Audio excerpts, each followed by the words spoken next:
Halo, selamat sore pemirsa. Kabar Merah Putih kembali menjumpai Anda. Beragam kabar seputar aktivitas dan kebijakan Presiden Prabowo Subianto dan jajaran Kabinet Merah Putih akan kami hadirkan selama 1 jam ke depan. Bersama saya, Prita Zeka. Inilah kabar Merah Putih selengkapnya untuk Anda.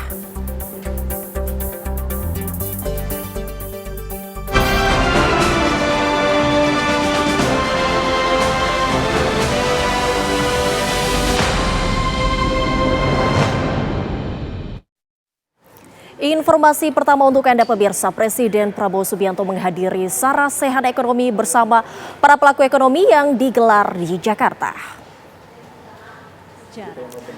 Prabowo tiba sekitar pukul 1:30 siang.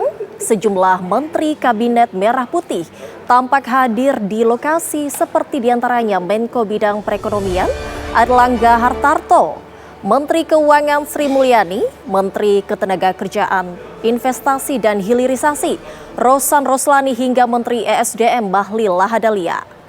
Acara ini juga turut dihadiri berbagai kalangan strategis mulai dari ekonom, pengusaha hingga perwakilan investor. Forum dialog ini untuk merespons kondisi ekonomi global serta membahas tantangan dan peluang ekonomi Indonesia ke depannya.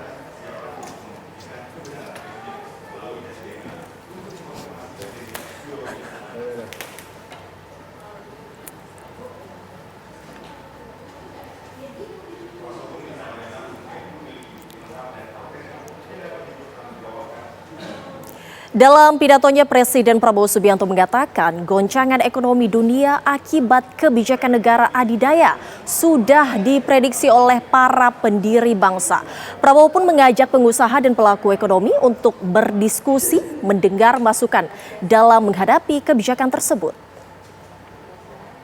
Perekonomian kita azasnya adalah kekeluargaan. Tidak boleh ada orang yang lapar di Republik yang merdeka 80 tahun. Tidak boleh ada orang yang tinggal di bawah kolong jembatan. Ini menusuk rasa keadilan.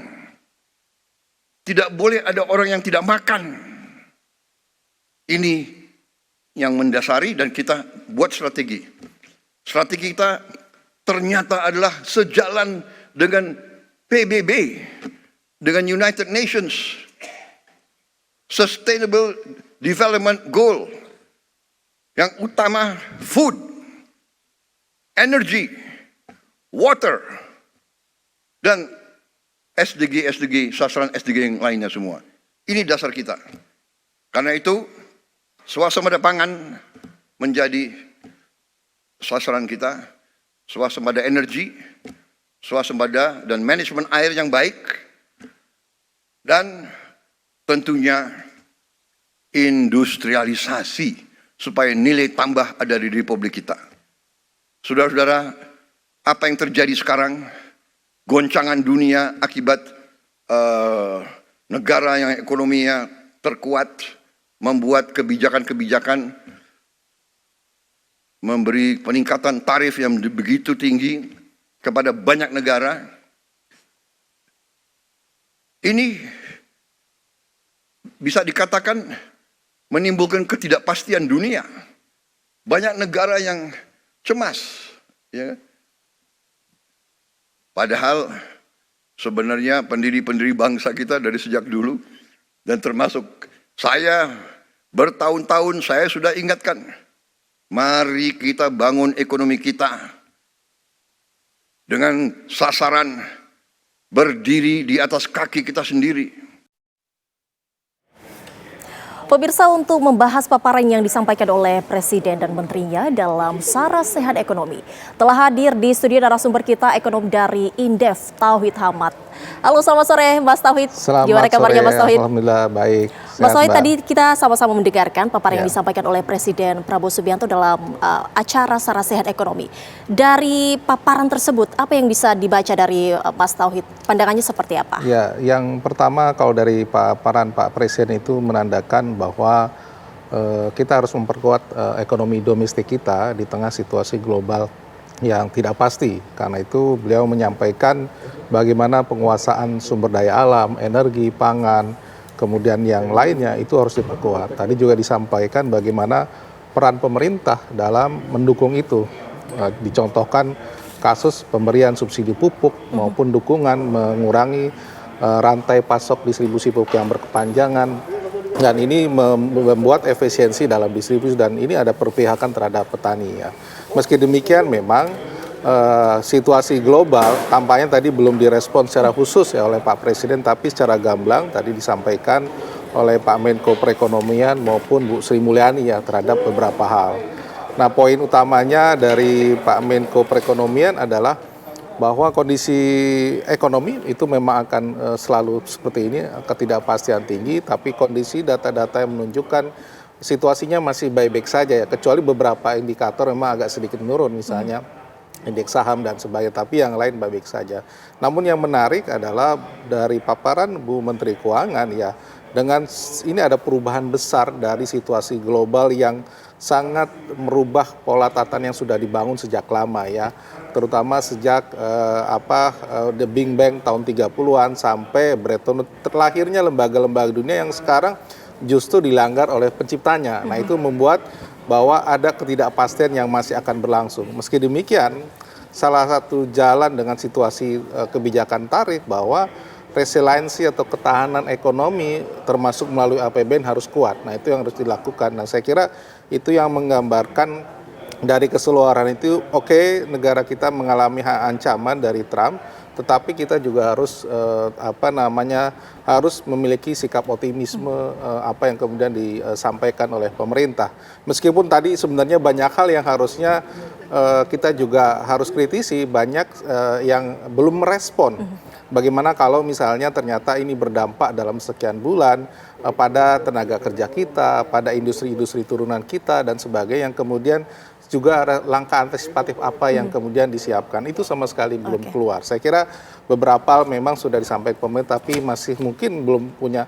Mudah-mudahan nanti di dalam diskusi di sana bisa keluar semua itu. Oke, seperti yang Mas Tauhid sampaikan tadi dalam paparan Menteri Perekonomian bahwa ini situasinya masih dalam keadaan baik-baik saja. Tapi kalau kita lihat beberapa waktu lalu ini Trump menaikkan tarif 32% untuk Indonesia. Apa dampaknya sebenarnya untuk Indonesia? Apakah masih dibilang dalam keadaan baik-baik saja meskipun tarifnya sudah naik?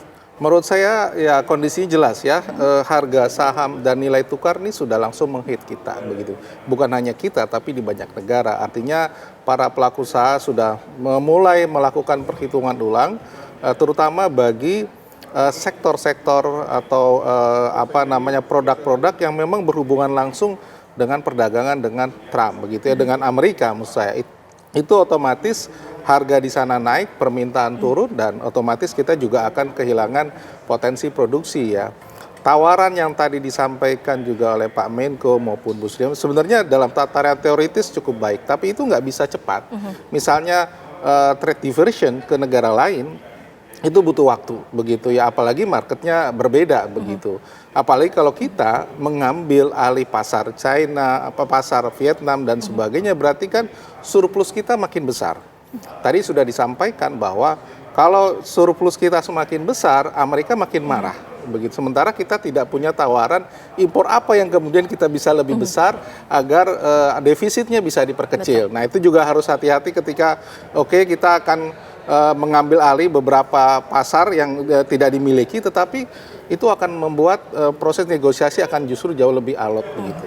Tadi disampaikan oleh Pak Menko, kalau mereka akan melakukan antisipasi seperti negosiasi terhadap Amerika Serikat. Apakah itu akan efektif dalam waktu terdekat ini? Nantinya kita akan jawab di segmen berikutnya. Pemirsa, Kabar Merah Putih akan kembali usai jeda berikut ini, tetaplah bersama kami.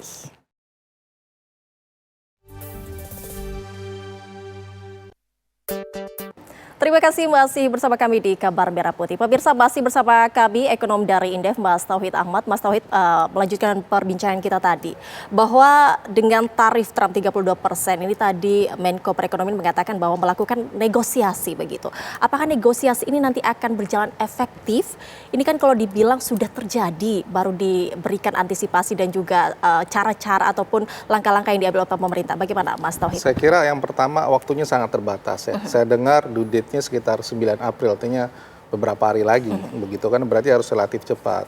Yang kedua, pendekatan. Setahu saya dan seingat saya, pendekatan dengan Trump tuh nggak bisa pendekatan lewat multilateral ya, harus langsung bilateral dengan pemerintah Amerika. Agak melalui pendekatan ASEAN saya kira tidak bisa mendorong karena kan ini langsung government to government begitu. Yang ketiga adalah ini tidak akan efektif kalau tawaran kita abu-abu begitu. Tawaran kita menuju pengurangan ya surplus atau defisitnya Amerika seimbang itu hitungannya jelas gitu. Kalau misalnya hitungannya tidak jelas begitu yang akan gagal gitu ya. Meski kita tadi disampaikan kita akan reform di perpajakan, reform di non tarif barrier tapi tidak mengurangi katakanlah defisitnya Amerika, maka nggak akan diterima proposal. Artinya dan kemungkinan akan gagal, Mas Tauhid? Bisa jadi kalau tawarannya nanti yang disampaikan oleh pemerintah itu belum konkret. Kan harus dihitung-hitung. Kan kita harus melihat 18 miliar US dollar itu bukan hal yang kecil begitu, cukup besar dan banyak sektor yang kemudian juga harus dikorbankan untuk itu begitu, dan itu harus konkret. Dan saya kira ujungnya ketika pemerintah menyampaikan proposal itu ke pemerintah US, maka otomatis arah ke situnya harus dibuat, sektornya apa, komoditinya apa, berapa besar nilainya, sehingga itu bisa dicapai paling tidak sampai akhir tahun 2025 itu bisa clear gitu. Kan target Amerika ini paling nggak balance, dia tidak ingin surplus tapi balance saja sudah cukup begitu. Jadi apa yang sebenarnya langkah yang tepat yang bisa dilakukan oleh pemerintah Indonesia, Mas Tadi Tauhid? sebenarnya sudah disampaikan beberapa hal-hal yang dilakukan dalam jangka menengah panjang begitu. Yang sulit ini jangka pendek. Misalnya katakanlah komoditi apa yang dalam waktu cepat atau produk apa yang bisa kita impor besar-besaran. Gandum misalnya tadi sudah disampaikan ya, atau teknologi atau apapun. Nah itu kan harus dihitung ulang, nggak mungkin kita terjadi oversupply yang besar-besaran, itu harus diukur ulang. Yang kedua, yang kemudian katakanlah yang terkena tarif, ini kan harus dikurangi.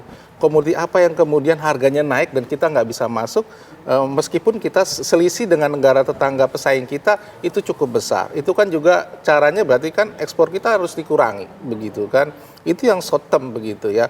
Kemudian yang ketiga yang memungkinkan tadi yang biaya-biaya yang reform itu harus cepat diregulasi dalam waktu beberapa bulan. Saya kira itu yang kemudian diakumulasi bisa dihitung dalam waktu sampai Desember akhir tahun ya kita tidak lagi surplus. Nah itu kan risiko bagi kita juga besar, tapi ya ini kan ya susah yang kita proposal yang kita sudah kita terima ya kita nggak melakukan retaliasi proposalnya di situ begitu. Jadi sebagai catatan ini Mas Tauhid, ekonomi Indonesia di masa depan ini kita masih bisa optimis nggak sih soal ekonomi? Apakah sudah dalam keadaan darurat atau seperti apa? Sebenarnya kalau dari sisi pertumbuhan masih relatif tinggi ya, tetapi jelas agak sedikit perlambatan ya.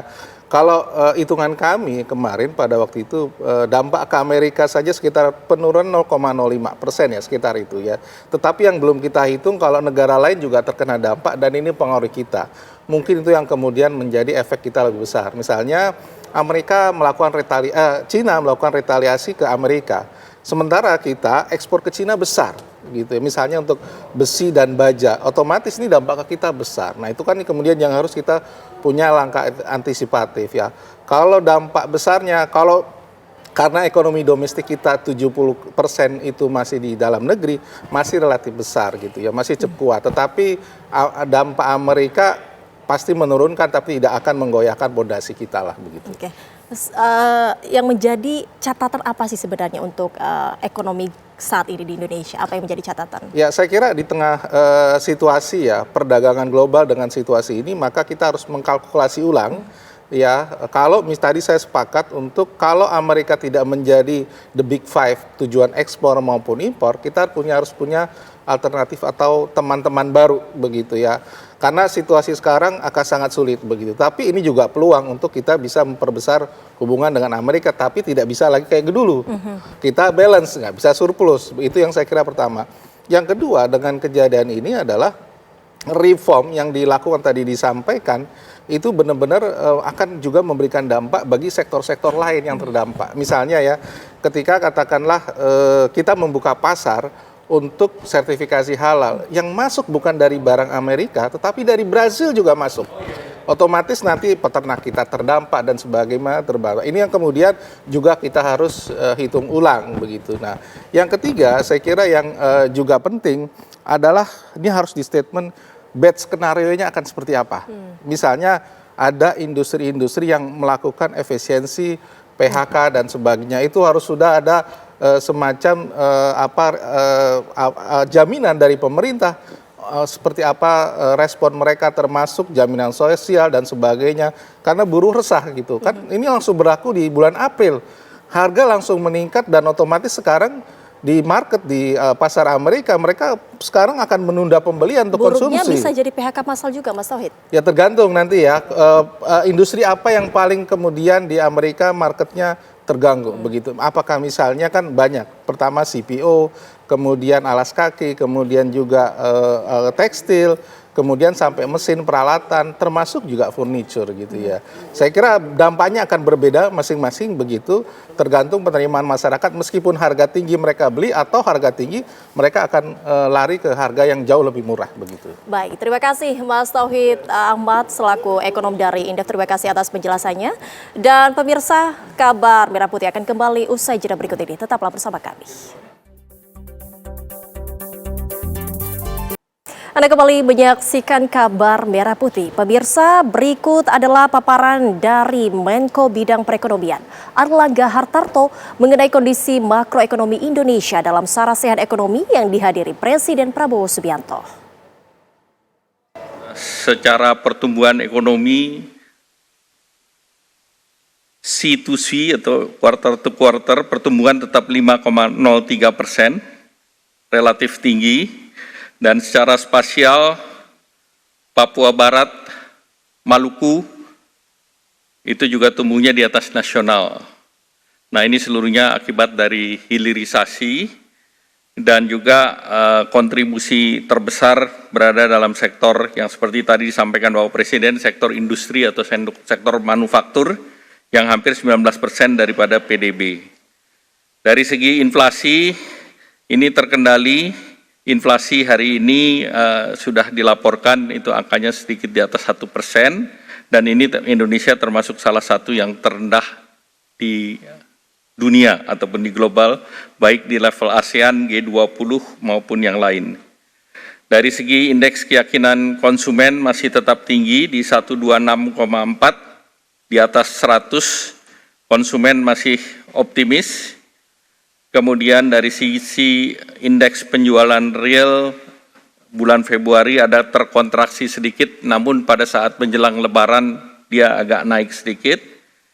Neraca pembayaran surplus 7,2 miliar, pertumbuhan kredit relatif juga baik di angka bulan Februari 10,4%, dan dana pihak ketiga ataupun deposito masyarakat ataupun dana yang ditaruh di perbankan di atas 5%, di atas pertumbuhan ekonomi yaitu 5,7%, dan kita masih punya cadangan devisa yang cukup tebal yaitu 154 miliar US dollar dan cukup untuk biaya import 6,4 bulan dan juga untuk pembayaran hutang.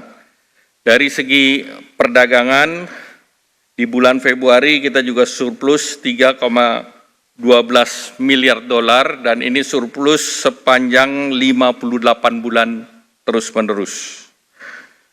Dari segi peringkat investasi, daya saing kita naik di nomor 27. Pemirsa, kabar Merah Putih akan kembali usai jeda berikut ini. Tetaplah bersama kami.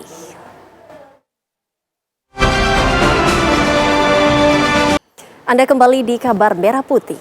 Pemirsa, hari pertama masuk kerja pasca libur dan cuti bersama Idul Fitri 1446 Hijriah di Bogor, Jawa Barat.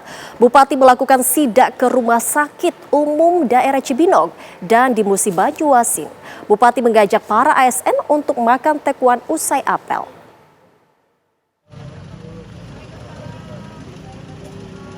Di hari pertama masuk kerja pasca libur panjang cuti bersama dan Idul Fitri 1446 Hijriah, Bupati Bogor Rudi Susmanto melakukan inspeksi mendadak atau sidak ke Rumah Sakit Umum Daerah atau RSUD Cibinong Bogor. Sejumlah instalasi layanan umum di rumah sakit ini didatangi dan dicek kehadiran para karyawan, baik tenaga medis ataupun para medis serta tenaga PNS yang bertugas.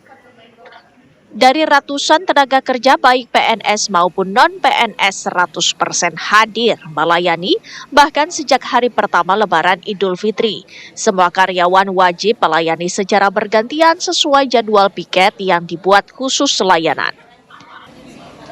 Pada saat kita melihat hari ini, melihat kondisi rumah sakit, kondisinya sangat baik. Lalu dokter-dokter spesialis, dokter-dokter umum, semua sudah berjalan normal. Dari hasil pengecekan, semua layanan umum berjalan normal tanpa hambatan, hanya Bupati berpesan agar terus ditingkatkan layanan kepada masyarakat.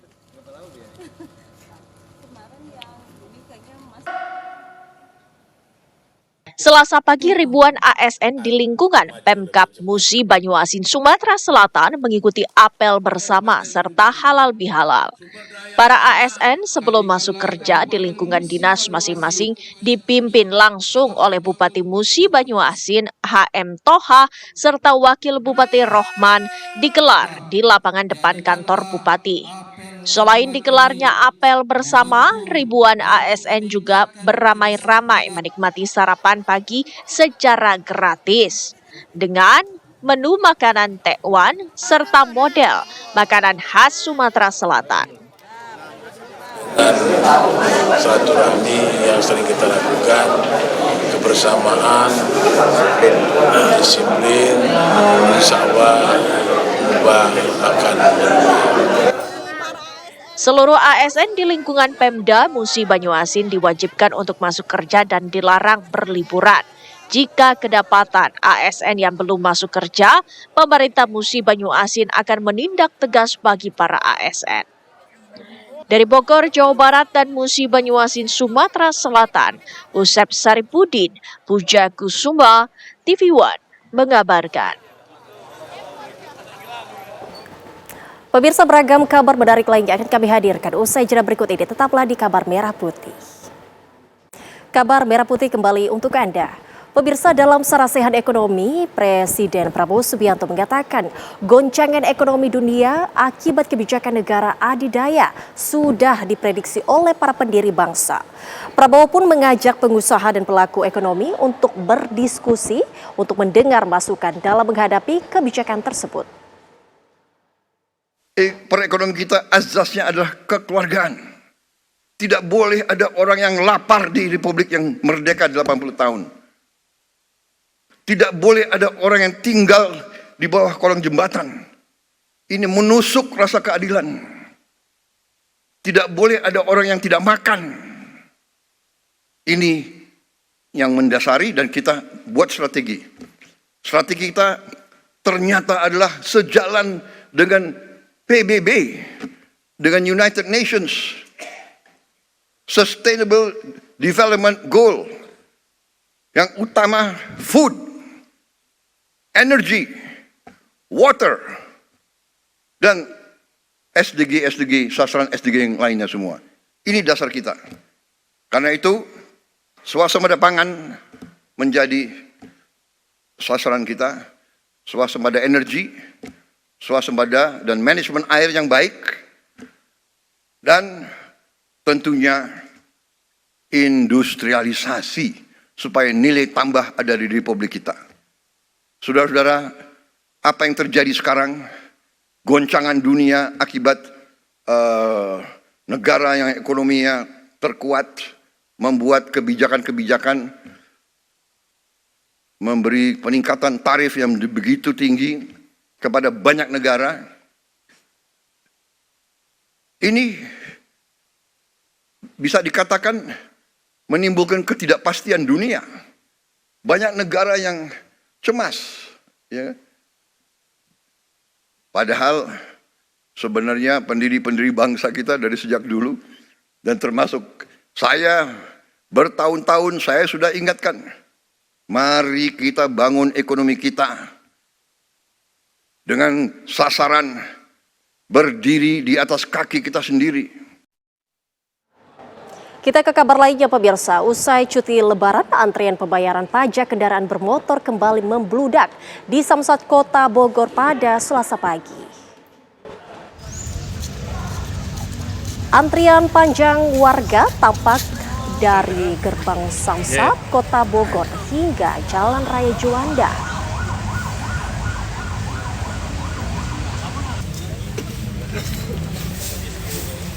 Antrian ini diperkirakan sudah terjadi sejak Selasa pagi sebelum loket pelayanan dibuka.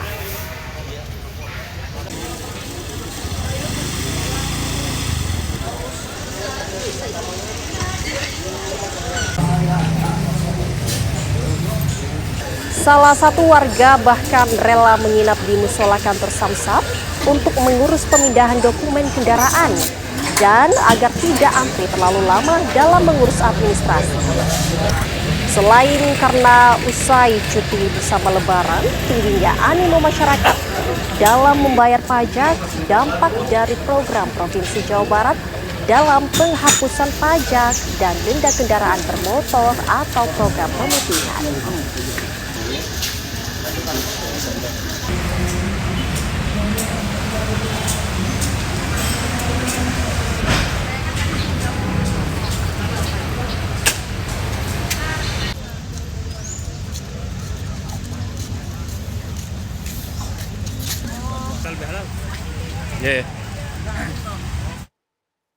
Pemirsa, kabar tadi menutup jumpa kita di Kabar Merah Putih sore hari ini. Sesaat lagi Anda akan menyaksikan Kabar Petang bersama Windy Wellingtonia dan juga Aditya Nugroho. Saya Pita Sega mewakili kru yang bertugas pamit undur diri. Terima kasih atas atensi Anda. Sampai jumpa.